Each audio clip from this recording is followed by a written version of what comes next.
February 13, 14, 15 Hampi ಉತ್ಸವನ ಆಚರಿಸ್ತಾ ಇದ್ದೀವಿ. ಹಾಗಾಗಿ ಅದು ಲೋಗೋನ ರಿಲೀಸ್ ಮಾಡೋಕ್ಕೆ ಇವತ್ತು ಲೋಗೋವನ್ನು ರಿಲೀಸ್ ಮಾಡ್ತಾಯಿದ್ದೀವಿ. ಉದ್ಘಾಟನೆ ಮಾನ್ಯ ಮುಖ್ಯಮಂತ್ರಿಗಳು 13ನೇ ತಾರೀಕು ಸಂಜೆ ಹಂಪಿ ಉತ್ಸವದ ಉದ್ಘಾಟನೆಯನ್ನು ಮಾನ್ಯ ಮುಖ್ಯಮಂತ್ರಿಗಳು ಮಾಡ್ತಾರೆ.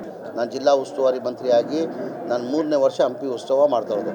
ಮೊದಲನೇ ವರ್ಷ ಹೆಂಗಿತ್ತು ತಮ್ಗೆ ಗೊತ್ತಿದೆ, 2ನೇ ವರ್ಷ ಹೇಗಾಯಿತು ಗೊತ್ತಿದೆ. ಅದಕ್ಕಿಂತ ಈ ಬಾರಿ ಅದ್ದೂರಿಯಾಗಿ ಮಾಡಬೇಕಂತ ನಾವು ಚಿಂತನೆ ಮಾಡ್ಕೊಂಡಿದ್ದೀವಿ.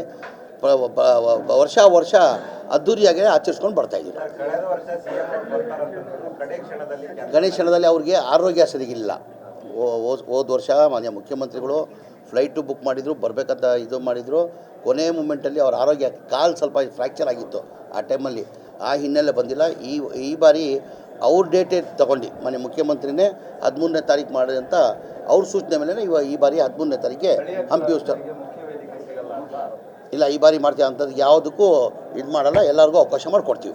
ಅದಕ್ಕಿಂತ ಮುಂಚೆ ವರ್ಷವೂ 14 ಕೋಟಿ ಕೊಟ್ಟಿದ್ದರು. ಮೊನ್ನೆ ವರ್ಷವೂ 14 ಕೋಟಿ ಕೊಟ್ಟರು, 14 ಕೋಟಿ ಕೊಟ್ಟಿದ್ದಾರೆ. ಈ ಬಾರಿನೂ 22 ಕೋಟಿ ಪ್ರಪೋಸಲನ್ನು ಕೊಟ್ಟಿದ್ದೀವಿ. ಇದೇನಾಗಿದೆ, ಹಂಪಿ ಉತ್ಸವ ಏನಕ್ಕೆ ಮಾಡಿದ್ವಿ ಅಂದರೆ ನಾವು ಇದು ತಮಗೆಲ್ಲ ಗೊತ್ತಿದ್ದಂಗೆ ಪ್ರತಿ ವರ್ಷ MP ಪ್ರಕಾಶ್ ಇರುವಾಗ ನವಂಬರಲ್ಲಿ ಹಂಪಿ ಉತ್ಸವ ಮಾಡ್ತಾಯಿದ್ದಿದ್ದು. ಏನಕ್ಕಂದರೆ ನಮ್ಮ ಬಜೆಟ್ ಸೆಷನ್ ಇದೆ ಈ ಬಾರಿ. ಆ ಹಿನ್ನೆಲೆಯಲ್ಲಿ 13ನೇ ತಾರೀಕು ಮಾಡಬೇಕಂತ ತೀರ್ಮಾನ ಮಾಡಿದ್ವಿ. ಈಗ ನಾವು ಫೆಬ್ರವರಿ ಚೇಂಜ್ ಮಾಡೋಕ್ಕಾಗಲ್ಲ, ಫೆಬ್ರವರಿಯಲ್ಲೇ ಮಾಡಬೇಕು ನಾವು. ಏನಕ್ಕಂದರೆ ಮುಂಚೆ MP ಪ್ರಕಾಶ್ ಇರುವಾಗ 13ನೇ ತಾರೀಕು ನವಂಬರಲ್ಲಿ ಮಾಡ್ತಾಯಿದ್ದಿದ್ದು. ನವಂಬರ್ ಆಯಿತು, ಆ ಕೋವಿಡ್